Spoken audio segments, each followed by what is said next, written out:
மூன்று விடயங்கள் ஒரு வீட்டிலே இருந்தால் அந்த வீட்டிலே பரக்கத் இல்லாமல் போய்விடும்.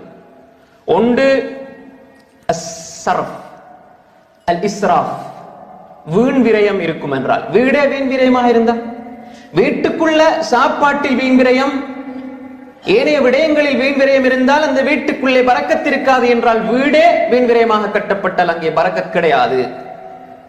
அதே போன்றுதான் அஸ்ஸினா, விபச்சாரம்.